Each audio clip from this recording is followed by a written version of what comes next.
네, 부동산 전략, 자산관리 전략의 모든 것이 공개됩니다. 부전자전 부동산, 안녕하세요. 진행의 김효선입니다. 2021년 여러분에게 또 인사를 드리게 됐습니다.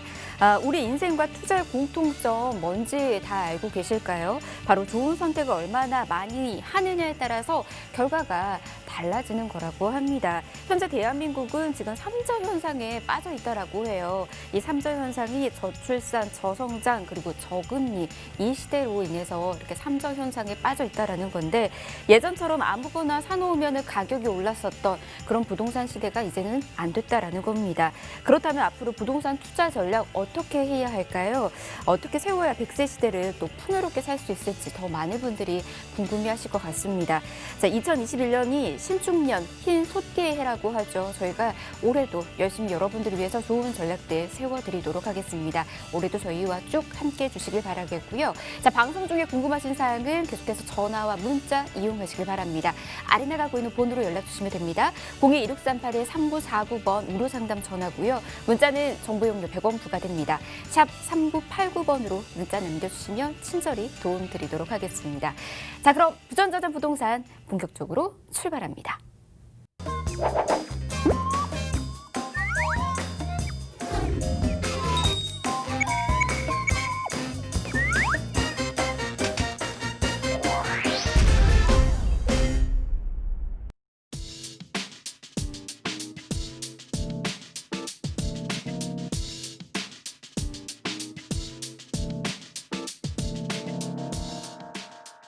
네, 부전자전 부동산 함께하고 계십니다. 2021년 새해에도 이분과 함께 탄탄한 부동산 투자 전략 세워드리도록 하겠습니다. 함께하는 전문가 바로 소개해드릴게요. 자, 바른길 부동산 전략연구소 이채빈 소장 모셨습니다. 어서 오십시오. 네, 안녕하세요.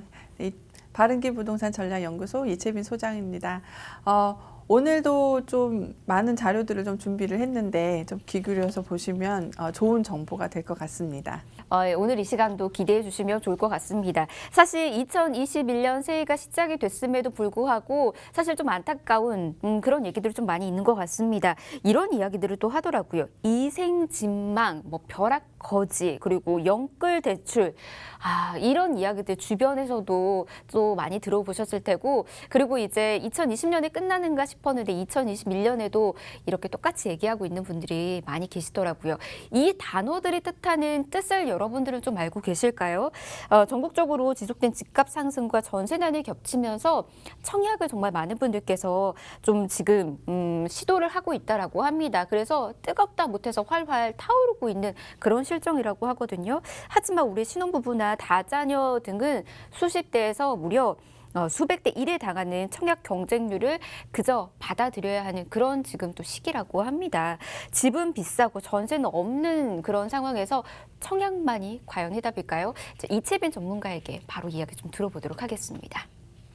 네, 오늘은 지금 생애 첫 주택 구입하시는 분들 혹은 신혼특공만 바라보시는 분들, 이분들을 위해서 좀 자료를 보여드리면서 이제 내가 어떻게 청약 전략을 짜가야 할지, 나는 정말 청약 전략에는 안 될 것 같다. 자신의 점수와 이런 청약들을 어떤 혜택들이 있는지를 좀 보시고서는 진입을 하시는 게 좋을 것 같습니다. 근데 아예 나는 청약은 좀 안 될 것 같다고 하시는 분들은 다른 방법으로 사시는 방법들이 있으니까 좀 그런 전략들을 좀 다른 쪽을 좀 생각해 보시는 게 어떨까라는 생각이 들어요. 뭐 요즘에 특례법으로 잠깐 나온 법들인데 가로주택 소규모 재개발 혹은 뭐 지금 현재 공공재개발에는 여러 가지 재개발이 가능한 곳들이 상당히 많기 때문에 그런 쪽의 분양을 좀 생각을 하셔서 이제는 정말 청약은 안 될 것 같다고 하시는 분들은 좀 갈아타시는 게 어떨까라고 좀 생각을 해보고 있습니다.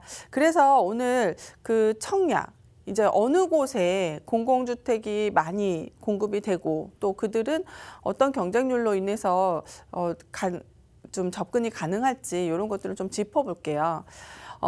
오늘하고 또 다음 강의가 이제 그 두 가지를 좀 짚어드릴 건데요. 다음 강의에서는 이제 청약의 경쟁률 얼마나 많고 그리고 평균적인 몇 점을 갖고 있는지 이거를 좀 비교를 해보셔서 내가 거기 데드라인에 서지 못한다면 아니면 다른 돌파구를 좀 생각을 하셔서 당연히 내년까지는 좀 서울에 주택을 구입하시는 걸 좀 고민을 하셔서 접근을 하시는 게 좋을 것 같습니다.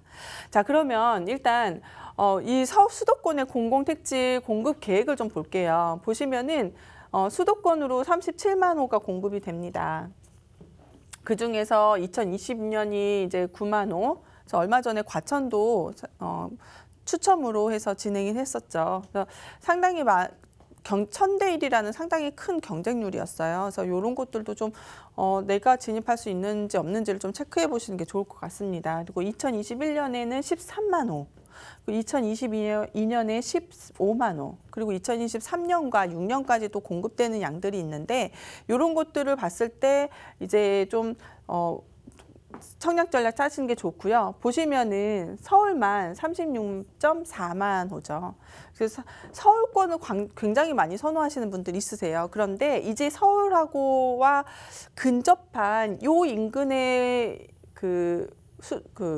근접한 지역들을 좀 기대해 보셔도 좋지 않을까. 만약 나는 경기 동남권에 요 부분에서 좀 오래 살았다.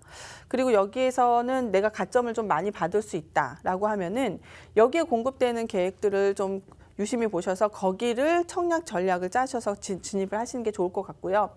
꼭 서울권만이 아니라 서울하고 상당히 입지가 좋은데 이제 도로나 이런 것들이 개설이 안 돼서 문제가 됐던 그런 외면당했던 그런 지역들도 좀 선정을 이렇게 해보시면 좋을 것 같아요. 저는 좀 요즘에 관심 있게 보고 있는 데가 인덕원이거든요. 인덕원이 서울하고 상당히 가까워요.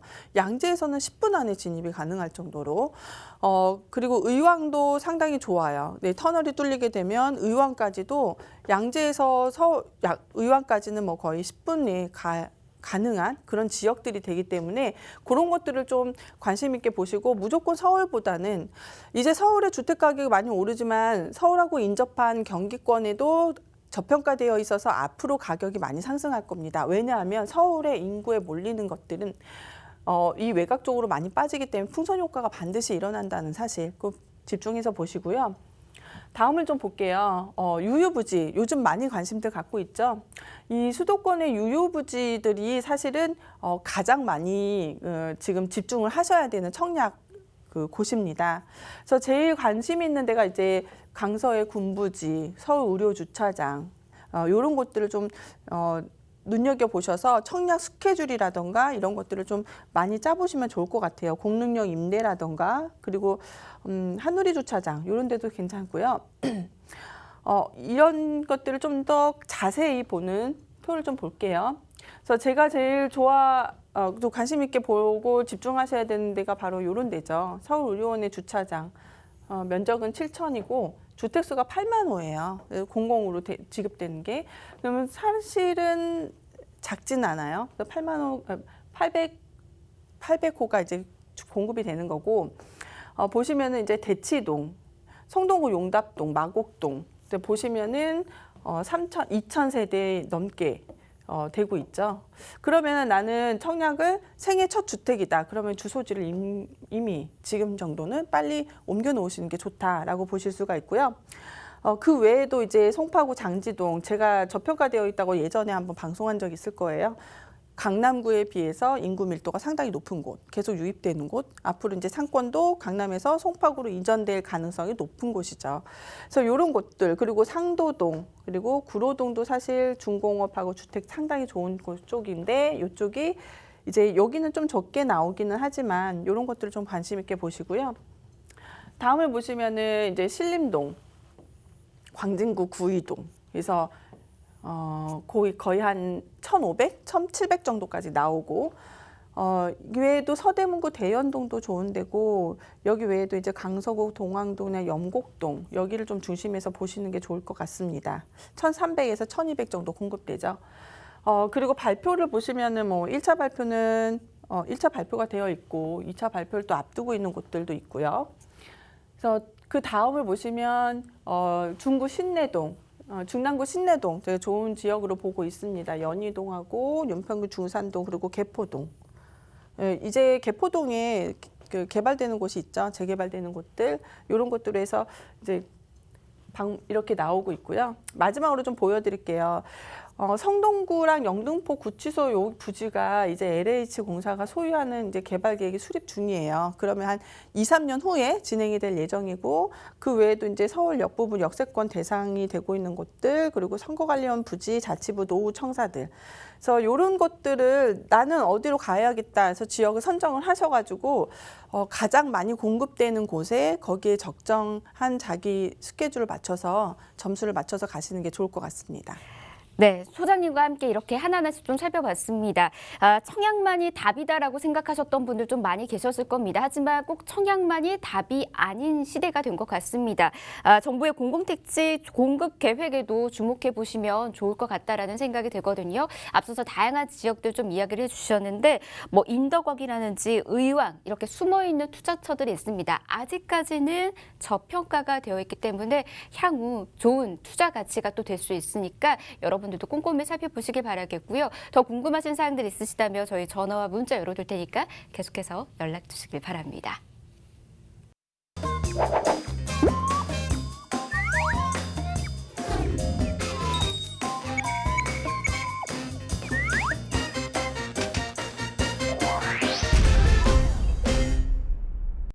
네, 부전자전 부동산 함께하고 계십니다. 자, 이번 시간에는 한 주간의 이슈 앤 트렌드 살펴봐야 되겠죠. 자, 한 주간의 이슈, 사실 이제 2021년 첫 이슈입니다. 과연 어떤 이슈들이 많은 분들께서 관심을 갖고 있는지 함께 살펴보도록 하겠습니다. 먼저 주제 만나볼게요. 화면 통해서 만나보시죠. 자, 올해 첫 이슈 이거네요.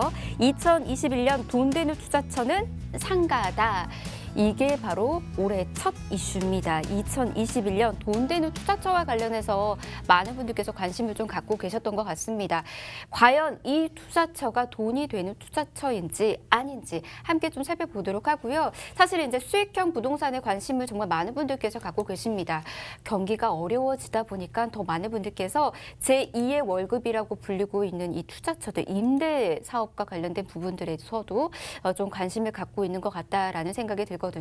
자, 상가 투자에 대해서 관심 갖고 있었던 분들은 계속해서 연락 주시길 바랍니다. 이와 관련된 이야기들 같이 함께 풀어나가 보도록 할게요. 자, 아래 나가고 있는 번호로 연락 주시면 됩니다. 02-1638-3949번, 정보용료 100원 부과되는 샵 3989번으로 문자 남겨주시면 친절히 도움 드리도록 하겠습니다.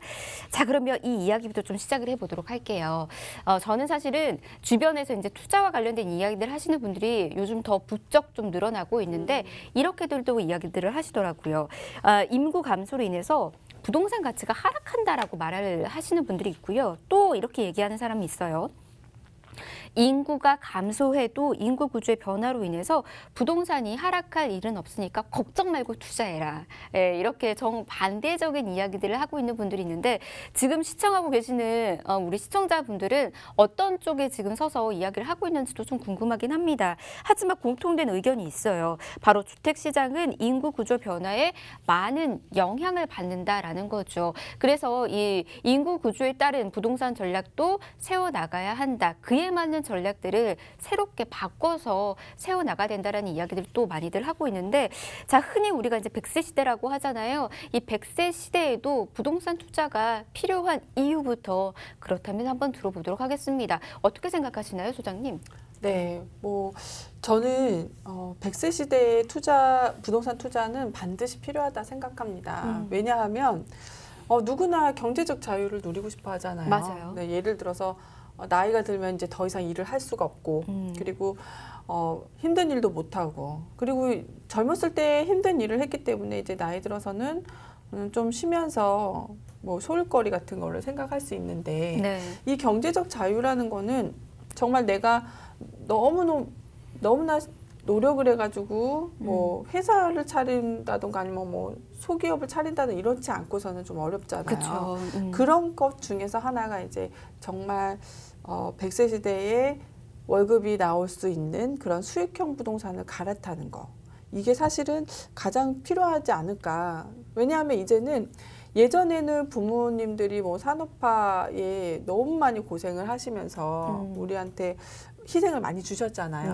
네. 그렇기 때문에 우리가 당연히 부양을 해야 되지만 자, 그때와 지금을 비교를 하면은 지금 자녀분들 얼마나 그쵸? 네, 편하게 되게 살고 편하죠. 있죠. 네. 그 산업화와 따지면은 사실 굉장히 편하게 사는 거예요. 맞아요. 그렇게 따져보면은 이제 부양의 의무가 이제 점점 줄어든다, 없어지고 그렇기 때문에 지금 노년을 좀 고민을 하시면서 이제는 조금씩 좀 생각하시면서 갈아타셔야 되지 않을까 이런 생각을 합니다. 부동산 투자가 쉽지만은 않다 보니까 더욱더 좋은 전략이 필요한 것 같고 그쵸. 100세 시대에도 당연히 그렇기 때문에 이제 부동산에 있어서의 투자는 현명하게 잘 해나가야 되지 않을까라는 생각도 들기는 합니다.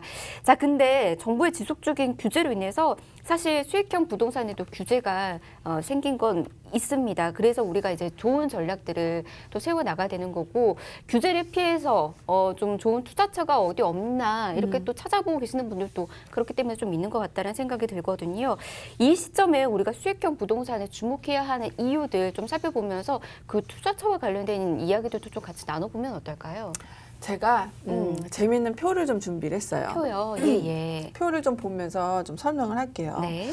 이제 제가 그랬잖아요. 이제 점점 노인 비율이 높아지고 생산 인구는 줄어들고 뒤직종에는 이제 아시아권에 있는 생산 인구들이 들어와서 할 수 있도록 마련되는 법안이라던가 정책 이런 것들이 이제 큼직큼직하게 들어가는 것들이 많다. 근데 이 노인 비율 추이를 좀 표를 보시면요. 예. 2015년은 13.1%예요. 네. 전체 인구에서. 그러면은 꽤 많진 않죠. 그러네요. 그런데 2020년과 30년 사이를 좀 볼게요. 24.3%까지 상승을 하죠. 거의 몇 배 이상 올랐네요. 그렇죠. 그런데 이 24.3%가 어느 정도일까 아직 인지가 안 되잖아요. 네네. 지하철을 타면 거기에 이제 반 정도가 이제 노인이라 보시면 돼요. 예. 네, 그 정도가 반은 이제 노인 인구가 그 지하철 반을 차지한다. 이 정도로 보면 돼요. 한 칸당. 네. 그러니까 그 정도인데 이게 32.3%가 2040년이에요. 그러면 32.3%면 이제 거의 한 반 이상은 노인이고 그러네요. 예, 젊은 절반이. 층은 이제 이렇게 되는 거죠. 그러니까 이게 상당히 커요. 네. 이 외국에서는 우리나라의 이 노인 인구 증가율이 로켓과 비교를 해요. 로켓이요? 로켓처럼 빠르다. 아, 이렇게 비행기도 굉장히 아니에요. 빨리 이렇게 딱 솟아오르니까 우리는 비행기가 제일 하잖아요. 빠르다고 생각하죠. 네. 로켓처럼 빠르다라고 해요. 얼마나 이게 빠르면. 너무 빨리 그 초고령화가 되는 거죠. 그렇게 되면 수익형 부동산도 가격이 상승할 수 있다라는 관점에서 볼 수 있는 게 노인 인구가 계속 늘어나면 이제 돈을 갖고 있는 분들은 이제 상가나 수익형 부동산, 뭐 상가가 아니어도 예. 오피스텔이나 뭐 월세가 잘 나오는 창고 물류센터 이런 것들로 이제 수익형 부동산으로 갈아타죠. 근데 네. 그 시점이 이제 다가왔다는 거예요. 2020년에서 2030년 사이가 벌써 이렇게 2배 가까이, 그러니까 1.5배 이상 상승을 하니까 그러면 뭐 수익형 부동산도 상당히 메리트가 있다. 자, 그러면 두 번째 좀 차트를 좀 볼게요. 요것도 되게 재밌어요. 이게 이제 통계청에서 나온 자료들인데 보시면은 부모 부양의 책임 인식 변화 추이예요. 가장 그 파란 부분이 이제 네. 사회가 책임져야 되는 부분. 그러니까 이 젊은 세대를 기준으로 이제 조사를 한 거죠. 네네. 보면은 스스로 해결해야 되는 부분 가운데 요 연두색 예. 그리고 가족이 책임져야 되는 부분이 이제 그 노란색. 그런데 많이 이게 줄어들었네요. 2002년, 2006년, 2010년 네. 네, 여기까지는 좋아요. 근데 2014년 그 이후로 보면 2018년이 이제 가장 안 좋죠. 네. 사회 혹은 기타, 그 기타라는 게 뭐냐면 부모님들이 당연히 노후 대책 해놔야 되는 거 아니냐, 연금이든 뭐든 이게 그거고요. 사회복지에서 책임져야 되는 부분. 요양시설이라든지. 그렇죠. 네. 이런 부분. 그리고 스스로 해결해야 된다. 이게 좀 약간 충격적이죠. 19.4% 상당히 많은 부분이에요. 그 10명 중에 2명은 내가 왜 책임져야 돼? 이런 거죠. 그리고 가족이 책임져야 된다는 게 26.7%. 근데 이거는 지금 현재의 20대의 기준이잖아요. 네네. 그러면 보세요. 지금 현재 이제 자녀를 낳아서 키우고 있는 분들은 이 가족이 책임져야 된다는 게 이제 퍼센트지가 훨씬 더 줄어드는 거죠. 저는 한 10% 미만까지 가지 않을까? 이런 생각이 들어요. 어떻게 보면 너무 씁쓸한 그쵸. 그래프인 것 같다라는 생각도 들고요. 아, 이제 제 이름이 또 효도효의 착할 선이거든요. 예. 이름 너무 좋다.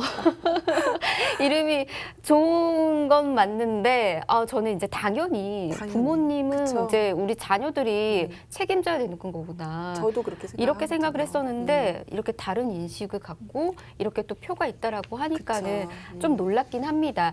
그래서 우리 부모님들이 노후를 미리미리 준비하시는 것 같기도 하고요. 그쵸. 그래서 이렇게 수익형 부동산에 더 많은 분들께서 관심을 갖고 계시고 투자하려고 하시는 것 같다라는 생각이 듭니다. 씁쓸한 현실인 것 같아서. 그런데 그 표에 보시면은 음. 점점 늘어나잖아요. 네. 지금의 가격보다 그 수요층이 많아지면 비싼 가격에 살 수밖에 없는 거죠. 그러면 수익률이 훨씬 더 떨어지는 거예요. 그렇네요. 그렇죠. 예. 그러니 더욱더 좋은 전략을 또 세워야 될 것 같고 그렇죠. 수익률 그 분석도 꼼꼼히 하고 접근을 하셔야 되지 않을까 싶습니다. 저희가 그와 관련된 이야기들 계속해서 전해드릴 테니까 주목해 보시면 좋을 것 같고요. 그러면 우리 이제 이채빈 소장님은 수익형 부동산의 가치, 앞으로의 가능성은 또 어떻게 보시는지 좀 들어볼까요?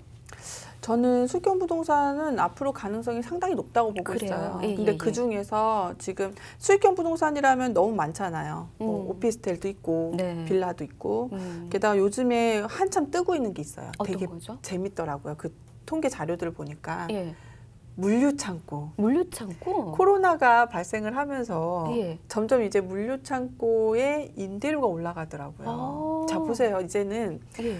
코로나 때문에 매장 문이 닫혀 있잖아요. 네네네. 매장 문이 닫혀 있고 이제는 배달이 급증을 하고 어. 전부 다 이제 손으로 한 번의 클릭으로 그냥 내가 사고 싶은 게 다 집 앞으로 와요. 아, 그렇죠. 그러면 이 최고 위층은 뭐냐? 물류창고. 모든 그거를 이제 창고에다 쌓아놓고 거기에서 바로 배송하는 그런 역할들을 하는 거죠. 이게 요즘에 뜨고 있더라고요. 그래요. 네. 그리고 상가는 점점 이제 임대가 안 맞춰지고 좀 공실이 일어나잖아요. 네네. 근데 코로나가 다시 이제 잡혀지고 괜찮아지면 다시 활성화가 되는데 그때 되면 또 가격이 상승해요. 제가 요즘 좀 찾아보고 있는데 많이 하락했어요. 그래서 요 시점에 사셔서 코로나가 회복이 되고 다시 활성화되면 그때 이제 상승 곡선들을 좀 타면 좋지 않을까. 그리고 주택 쪽에서는 이제 오피스텔. 근데 살아보니까 오피스텔 확실히 편해요. 네. 그렇죠? 예. 그래서 이런 것들을 이제 주택하고 뭐 물류창고나 상고나 뭐 이런 것들을 구성을 다양하게 하셔서 환급성 강한 것들을 좀 30% 주시고 임대료 많이 나오는 것도 한 70% 주시면서 임대료와 시세 차익을 같이 기대할 수 있는 것들을 같이 복합적으로 컨설팅을 하시면 좋을 것 같아요.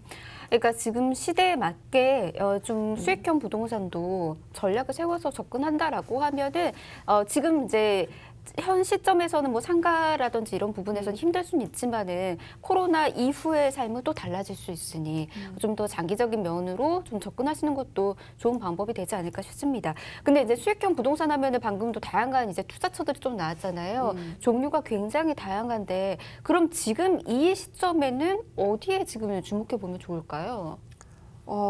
지금 시점에서 좀 주목해 볼 수 있는 게 산업단지 되게 크게 형성되는 곳들 있죠. 산업단지? 네. 예.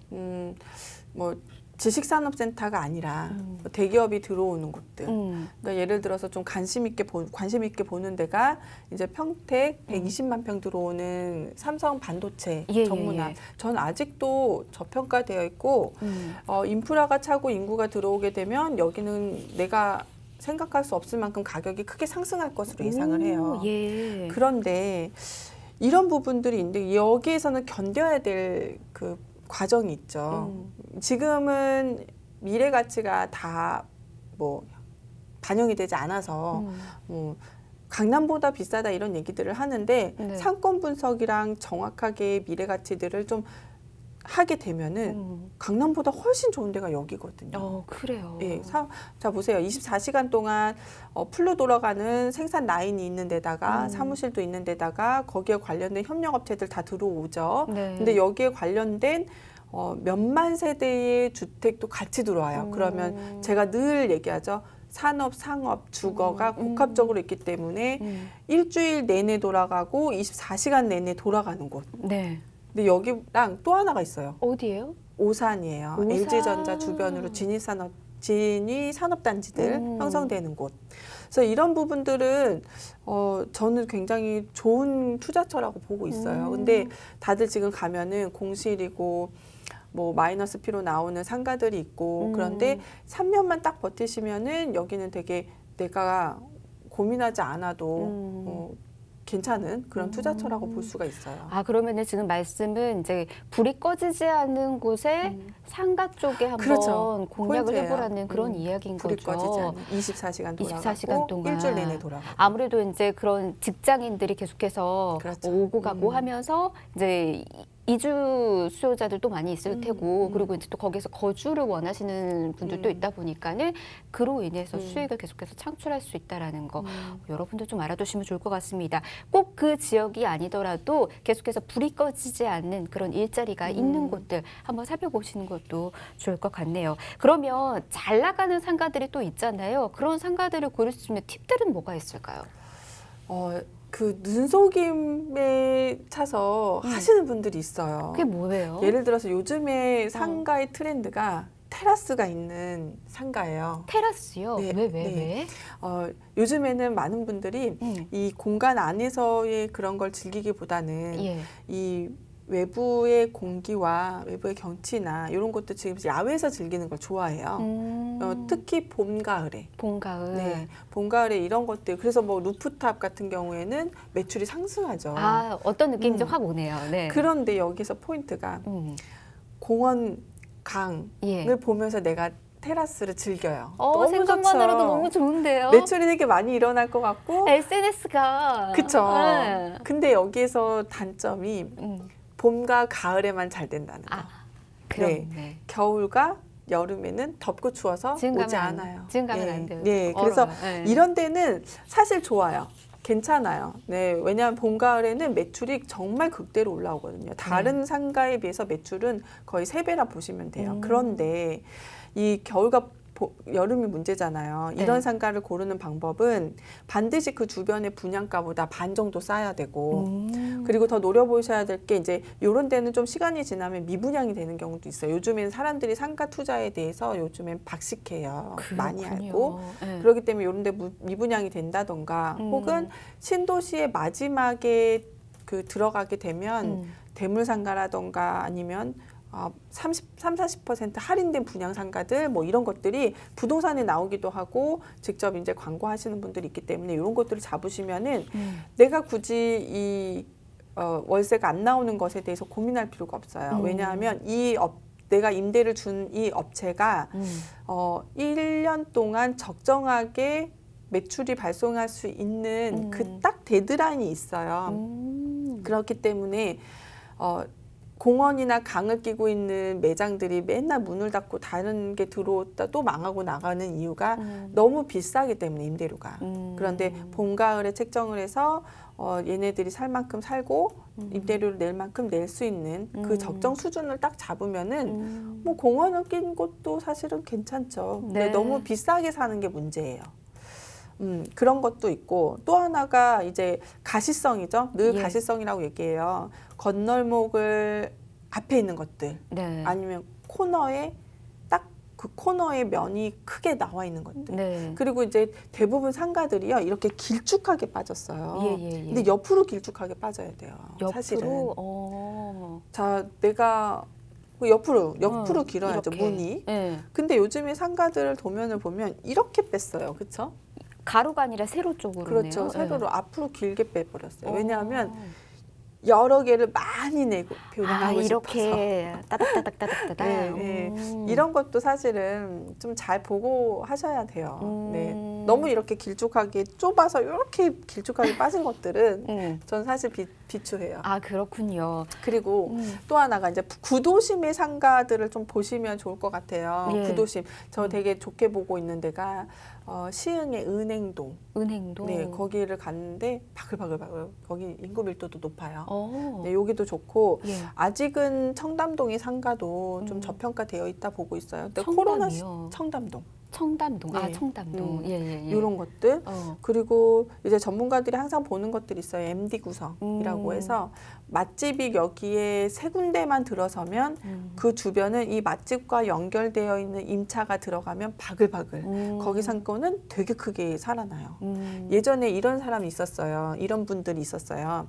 죽은 상가를 살리는 청년 6팀. 오. 되게 웃기죠? 네. 6명이 여기 상권이 죽었어요. 예. 그럼 이 6분이 들어가서 자기네들이 MD 구성을 해서 와우. 임대를 쫙 넣어서 자기네들이 도와주고 오, 빠지는 그리고 거예요? 6개월 동안 상권을 딱 형성해 놓고 빠져요. 아, 6명이 딱 6개월 동안? 네, 네, 네. 와, 무슨 히어로 같아요. 지금은 뭐 하시는지 모르겠어요. 만나 뵙고 싶어요. 네, 그래서 또 곳곳에 묻혔어. 숨어 있지 않을까 네, 네. 예, 싶습니다. 자, 이런 부분도 여러분들 또 알아두시고 접근하시면 좋을 것 같은데 사실 저는 이것도 좀 궁금해요. 아, 주거 이 상업지하고 신규 택지 개발 지역의 경우 이 두 군데 다 저는 좀 매력적이다는 생각이 들거든요. 그쵸. 둘 중에 어디를 집중하면 더 좋을까요? 신규 주거 상업지, 주거와 상업, 그러니까 주거만 있는 곳은 사실은 좀 리스크가 있다 보고 있어요. 그래요? 특히 메리트가 없나요? 대형 평수 같은 경우는 대형 평수는 거주민들의 소득 수준이 상당히 높기 때문에 자기들만이 가는 곳들이 있어요. 아. 예를 들어서 오늘 외식하자, 뭐 먹고 싶다 그러면은 차를 끌고 다른 데로 가거나 기사를 대동해서 간다던가. 아, 기사까지. 그렇죠. 이런 부분들이 있기 때문에 그 주변이 상권이 안 살아요. 근데 되게 신기한 게 그 주변의 상권이 되게 잘 사는 데가 네. 거주민들 소득 수준이 낮은 곳은 현금 흐름도 되게 빠르고 그 주변에서 멀리 안 가요. 그러니까 아, 그래요? 안양 1번가. 어. 예전에는 이제 바글바글 했었지만 요즘에 네. 거주민들 소득 수준이 바뀌어서 좀 상권이 분산되긴 했지만 영등포, 그리고 구로동, 예. 뭐 이런 데가 사실은 그랬었어요. 근데 소득 수준을 반드시 파악해야 돼요. 이 근처에 대형 평수가 너무 많다. 그럼 예, 그런 예. 데는 상권이 사실은 상당히 좋은 건 아니고 좀 거기에 맞는 어려운 것들을 좀 넣어야 된다는 단점. 그리고 신규 택지 개발 지역에서 내가 투자를 하고 싶다. 그러면은 아예 첫 번째에 들어가세요. 용지가 이제 용지 계획서가 나오잖아요. 네. 택지에. 거기에서 상업지가 어디 있는지 이 상업지의 비율을 주거 비율에 비유해서 2%대가 넘지 않는 곳을 체크를 하고 거기에 처음 분양하는 것을 들어가면 제일 싸요. 근데 애매한 게 이제 중간 이상 넘어가면 비싸게 사는 경우들. 네. 그런 것들은 아예 그럴 때는 어정쩡하게 들어가지 마시고 네. 아예 마지막에 분양되는 거를 관망하고 있다가 미분양되거나 계속 분양이 안 돼서 문제가 되는 것들은 좀 할인해서 산다던가 네, 네. 아니면 대물상가를 사서 임대를 맞춰서 높게 파는 경우들도 있어요. 좀 더 저렴하게 사서 이제 네. 좀 더 이렇게 가격을 올려서 나중에 수익을 좀 창출하라는 거죠. 그렇죠. 예. 그래서 궁금하신 분들은 상권 분석하는 방법을 좀 문의를 주시면은 네. 상담을 해드릴게요. 그래서 상권 좋습니다. 분석은 당연히 필요해요. 네. 그래서 여기가 입지가 왜 좋은지 안 좋은지 구분도 할 수 있어야 되고 네. 그러니까 전체 주거나 배우 수요에 비해서 상가 비율이 너무 높다 낮다를 좀 평가할 수 있는 정도 잣대는 있어야 되니까 그런 건 한번 문의를 주시면 예. 네, 상담을 통해서 말씀을 드릴게요. 좋습니다. 수익률과 관련된 부분들 좀 더 저희가 아, 정확하게 알 수 있는 뭐 표 같은 것들도 좀 네, 있을까요? 그렇죠. 제가 물류센터 임대가 되게 좋다고 말씀드렸잖아요. 예. 근데 상가도 좋지만 근데 물류센터 임대료와 적정 수익률을 보시면은 계속 상승 곡선을 이루는 게 보이죠. 네. 임대료도 상승했다가 잠시 2017년에 좀 다운됐는데 2018, 19, 20년에 이제 통계 자료가 나오면은 반드시 크게 상승을 했어요. 그래서 예. 이런 것들 좀 보시면은 계속 상승하는데 저는 2020년이 넘으면 그러니까 2023년부터는 네. 더 큰 상승 곡선을 이룰 거라고 예상을 해요. 왜냐하면 외국계 컨설팅 물류 창구 쪽 찾는 그런 네. 사람들의 그런 회사들의 이제 통계 자료를 봤을 때 굉장히 기대 이상으로 투자처로 좋은 데로 나와 있더라고요. 예, 예. 그래서 다음 화면 보면 수도권 물류센터 주요 지역들. 저 용인 되게 좋게 보거든요. 그러니까 용인이 가장 압도적이네요, 보니까. 네. 네. 기타 시군도 있기는 한데 네. 저는 되게 좋게 보는 데가 용인. 음.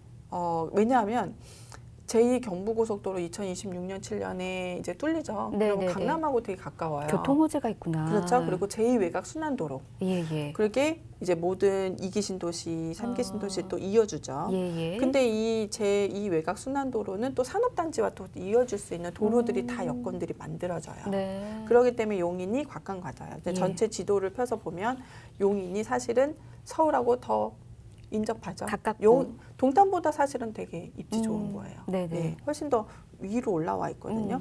그래서 이런 부분들. 그리고 이천 평택이야 뭐 워낙 이쪽에 산업단지 하이닉스 평택의 잘 구성이 그런, 돼 있죠. 그렇죠. 예. 이런 것들. 그리고 광주 같은 경우도 이제 사실 광주도 용인보다 더 좋은 입지를 갖고 있는 곳. 네. 그런데 지금 땅값이 너무 비싸게 상승을 했기 때문에 용인보다는 이제 좀 덜 찾기는 하죠. 네. 그리고 다음을 좀 볼게요. 이게 바로 이제 상가 수익률. 제가 좀 임장을 좀 해보면은요. 수도권 쪽이나 지방 쪽은 네. 수익률이 상가의 12%. 그리고 강남 쪽은 2%. 뭐 많아봤자 3%. 근데 이게 강남은 임대료가 계속 이렇게 상승을 했어요. 예. 근데 임대료가 상승할 때마다 매매 가격을 이렇게 올리는 거예요. 그 퍼센트지를 2%, 3%에 맞춰서. 근데 은행 이자보다는 많이 나오니까 네. 매매가 잘 되는 거죠. 예. 그리고 이제 4, 5%가 이제 수도권 쪽으로 해서 가장 많이 있죠. 그래서 강남 중심가 이쪽은 이제 2% 플러스 마이너스를 보시면 될 것 같아요. 예. 1%도 있었어요. 예. 사실은 대형 프랜차이즈 같은 커피숍이 들어온 곳은 1.5 뭐 이렇게 맞춰놨더라고요. 적정 수익률에 있다라고 하니까는 이 점도 알아두시면 좋을 것 같고요. 앞서서도 이야기해 주셨지만 이제 코로나19 시대가 계속해서 장기화됨으로 인해서 이런 이제 물류 창고와 관련된 부분들 저도 좀 기사를 봤던 것 같아요. 바이오 의약품 같은 경우에서도 빠른 운송이 또 핵심인 거잖아요. 그래서 콜드체인 뭐 이런 식으로 얘기가 또 있긴 하더라고요. 이런 부분들 알아두시고 수익률 계산 꼼꼼히 해보시면 좋을 것 같습니다.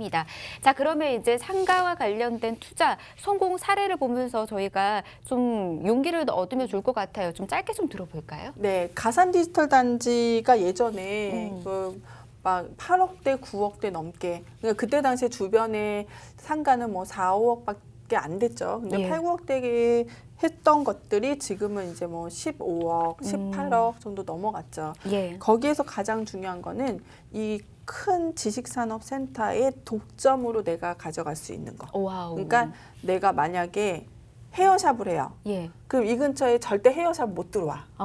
나만 할 수 있어.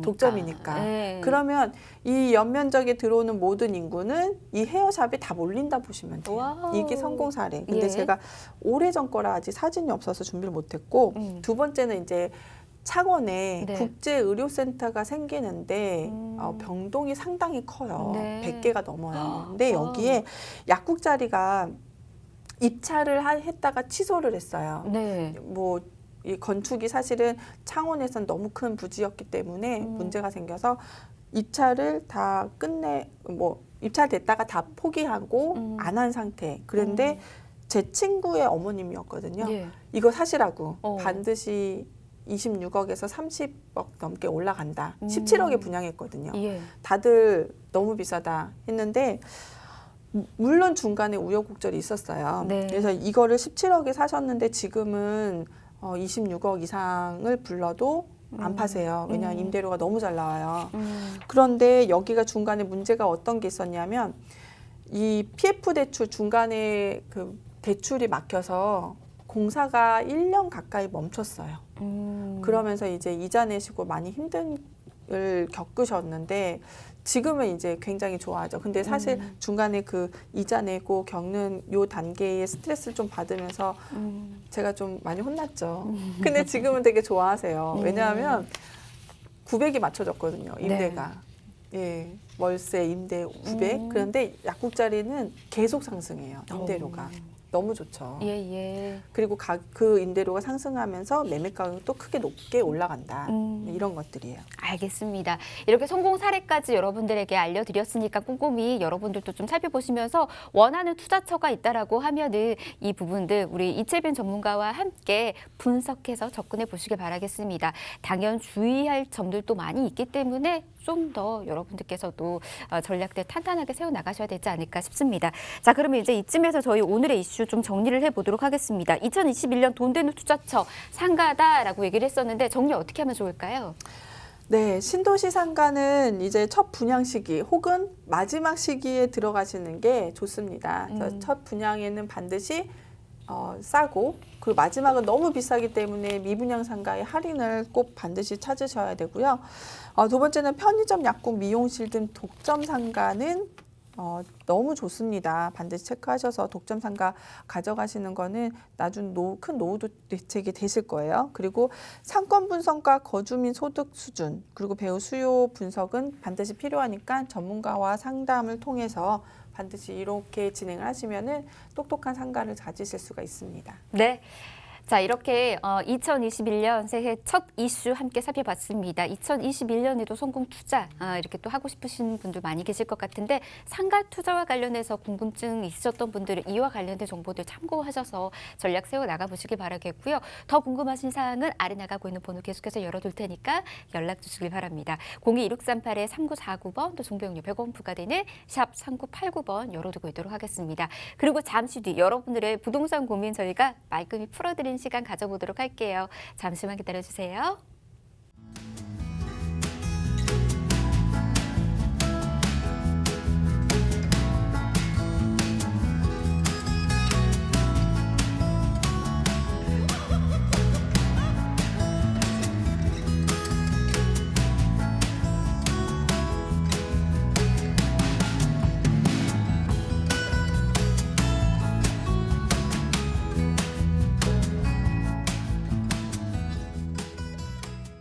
네, 부전자전 부동산 함께하고 계십니다. 자, 이번에는 여러분들의 부동산 고민들 풀어드리는 시간 가져보도록 하겠습니다. 많은 분들께서 전화와 문자 남겨주셨는데요. 자, 지금 이 시간도 궁금하신 사항들 방송 중간중간에 여러분들이 또 궁금했던 내용들이 있으시다면 계속해서 연락 주시길 바랍니다. 02-2638-3949번 전화 열어두고 있고요. 문자는 정보용료 100원 부과됩니다. 샵 3989번으로 문자 남겨주시면 자, 우리 이채빈 전문가가 아닌 언니와 함께 풀어가는 시간 가져보도록 하겠습니다. 바로 그러면 저희 문자들 좀 체크를 해보도록 하겠습니다. 안녕하세요. 40대 부부입니다. 자녀가 있어서 강남 진입을 꿈꾸고 있는데 도저히 방법이 없네요. 이 3억에서 4억 원으로 강남 진입할 수 있는 방법 정말 꿈에서만 가능한 건가요? 있다면 좀 알려주세요. 이렇게 보내주셨습니다. 강남 진입을 지금 꿈꾸고 있는데 3억에서 4억 원으로도 가능하느냐 이 질문인 것 같아요. 사실 강남 진입은 저기에 공 하나가 더 붙어야지만이 가능한 거 아니냐 이렇게 생각하시는 분들 좀 많이 있을 것 같거든요. 과연 진입이 가능한지 우리 채빈 언니 얘기 한번 들어볼까요? 네, 강남 진입 사실 저도 꿈꾸는 건데 위치를 좀 볼게요. 좀 사실 두 가지입니다. 제가 좀 유심히 보고 있는 데가 강남의 입지가 상당히 좋은데도 아직 저평가되어 있는 지역입니다. 그래서 수서 1단지. 지금 여기가 매매가가 지금 현재 10억이 좀 넘었거든요. 전세가 4억에 맞춰져요. 그런데 지금 갖고 계신 3, 4억으로는 진입이 좀 어려우실 거예요. 근데 지금 또 실거래가가 또 가격이 상승하고 있으니까 여긴 좀 어려울 것 같고 그런데 그거 말고 요 주변을 좀 보시면은 좋을 것 같습니다. 여기가 재개발이 가능한 구역인데요. 이 주변이 사실 가격대가 제가 알아보니까 뭐 5억 후반대에서 빌라가 6억 9천 정도 해요. 그런데 전세가 한 4억 플러스 마이너스에 맞춰져요. 그러면 여기를 좀 생각해서 진행을 할 수가 있는데 입지를 보면은 앞으로 2030년에 생산인구 반 이상 줄어들어서 고령화가 시작되면은 가장 가격이 많이 상승할 수 있는 그런 입지를 갖고 있습니다. 여기 3호선 여기 바로 역세권에 있고요. 또 게다가 여기 보시면은 삼성 서울병원이 있어요. 그렇기 때문에 병원하고 가깝고 여기 가까운 곳은 고령화가 시작되면 가장 선호하는 곳이죠. 게다가 공원, 탄천의 공원도 이용할 수 있고 옆에 또 산행도 가능하기 때문에 녹지공간, 병원, 그리고 역세권 모든 것이 다 갇혀 있는 곳이죠. 그런데 여기를 좀 정확하게 좀 보시면은 제가 임장을 가서 좀 조사를 해봤는데요. 2012년쯤에 이제 지구 단위 계획으로 이렇게 구역이 나눠졌어요. 개포 4지구로 해서. 그래서 여기가 이제 노후도가 32년, 35년 사이로 이제 노후도가 상당히 잘 맞는 데다가 단독주택과 빌라가 함께 복합적으로 있습니다. 근데 단점이 있다면은 이 길이 넓기 때문에 주택이 신축 빌라가 많이 들어설 수가 있는데 추진위가 있다면은 신축 빌라가 더 이상 들어서지 않도록 막을 수 있기 때문에 그렇게 간다면 재개발이 상당히 좋다라는 겁니다. 그래서 조금 더 자세히 보면은 1988년도에 개포 택지 개발 사업이 완료가 되었죠. 그러면 88년부터 지금부터 하면 32년에서 35년. 그러니까 노후주택들이 대부분 32년, 5년이 됐다는 거죠. 그리고 2012년부터 2000년 12월부터 2006년까지 개포 지구 단위 계획 용역이 시작이 되어서 지구 단위 계획이 2011년에 됐어요. 결정안이 확인됐죠. 그래서 토지 이용 계획서를 떠보면은 여기가 이제 개포 4지구로 해서 지구 단위 계획이 아직도 살아 있다는 게 이제 중요한 거고요.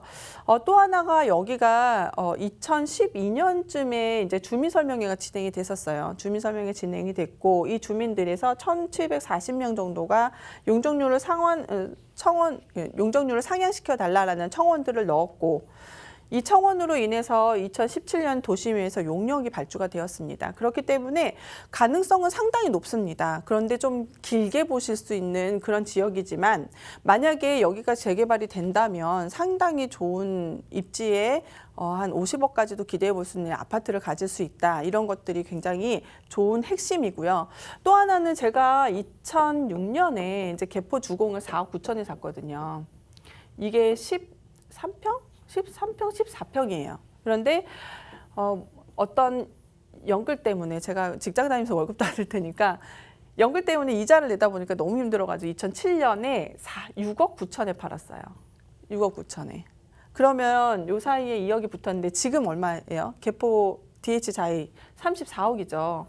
저는 34억을 이때 놓친 거예요. 그냥 계속 긴축 정책을 하면서 이자를 내면서 계속 가져갔다면 피가 20억까지 붙은 걸 봤거든요. 그래서 계속 배 아파하고 있었는데 저도 사실 이 내용들 상담을 받으면서 이제 입지를 찾을 때 굉장히 관심이 있었던 지역이라고 보실 수가 있습니다. 그리고 추진위가 있었다 없었던 곳 그리고 재개발은 반드시 주체가 있었다 없어진 곳은 다시 한번 만들어져서 주체를 진행할 수가 있어요. 그래서 이런 것들은 좀 긍정적이 볼 수 있는데 이런 아직 방송이 짧기 때문에 전체적인 내용들을 다 공개를 못하지만 다 봤을 때 히스토리를 다 봤을 때는 상당히 좋은 지역이다. 그래서 여기에 빌라를 사신다면은 2007년 6억 9천에 샀던 그 개포 주공에 지금의 10년 넘었죠? 10년 넘은 34억까지. 그리고 서울의 아파트 중심가의 적정 가격은 저는 50억은 넘을 거라고 예상을 하거든요. 그런 걸 봤을 때 길게 보시면은 50억의 아파트를 가질 수 있다라는 희망을 좀 가지시면 좋을 것 같습니다. 네. 타임머신이 있다라고 하면은 2007년에 소장님에게 좀 보내드리면 좋지 않을까라는 생각이 듭니다. 와, 무려 가치가 저렇게나 많이 상승이 될 수 있었다라니 이거 놓쳤던 분들도 분명 많이 계시지 않을까 싶어요. 자, 그런 분들은 계속해서 좋은 전략들 세워 나가신다라고 하면은 이와 비슷한 결과 여러분들도 성공 투자하실 수가 있으니까 자신감 가지시고 저희와 함께 좋은 전략 세워 나가시면 좋을 것 같고요. 사실 제일 처음에 3, 4억의 강남 진입이 가능할까? 이런 생각을 먼저 좀 했었거든요. 충분히 이 안에도 숨은 투자처가 아직까지도 존재하는 것 같습니다. 지금 이것 좀 여러분도 함께 살펴보시면 좋을 것 같아요. 제가 봤었을 때도 뭐 입지 여건도 설명을 좀 해주셨지만 물론 괜찮고 앞으로의 개발 호재 이런 것들도 좀 누려보실 수 있는 곳인 것 같아요. 지구 단위 계획이 있다라는 얘기도 했었고요. 용적률 상향 관련된 이야기들까지 거론이 됐었다라고 하니까 계속해서 가치 상승 이루어질 수 있는 그런 여건들이 많이 있는 걸로 좀 보여주고 있습니다. 있습니다. 다만 단기적으로 지금 접근하신다라고 하면 아마 좀 힘드시겠죠. 장기적인 좀 안목으로 보고 가지고 가셔야 된다라는 거 잊지 마시길 바라겠고요. 더 궁금하신 사항들 있으시거나 여러분도 좋은 전략들 좀 세워보고 싶으시다면 계속해서 연락 주시기 바랍니다. 우리 이채빈 언니와 함께 여러분들의 고민들 풀어드리도록 할게요. 자, 아래 나가고 있는 번호 연락 주시길 바랍니다. 02-2638-3949번 또 정보용료 100원 부과되는 샵 3989번으로 문자 남겨주시면 친절히 도움드리도록 하겠습니다. 오늘 이렇게 여러분들에게 다양한 정보들 좀 전해드렸습니다. 저희가 준비해 주시고 오늘 여기까지고요. 저희 방송이 끝나고 난 이후에도 계속해서 아래 나가고 있는 번호 열어둘 테니까 연락 주시길 바랍니다. 아울러 저희 프로그램에서 제공해드리는 정보는 투자에 대한 조언일 뿐입니다. 투자에 대한 판단이나 책임, 투자자 본인에게 있다는 점, 이 점 꼭 유의하시길 바랍니다. 다음 시간에 다시 올게요. 고맙습니다.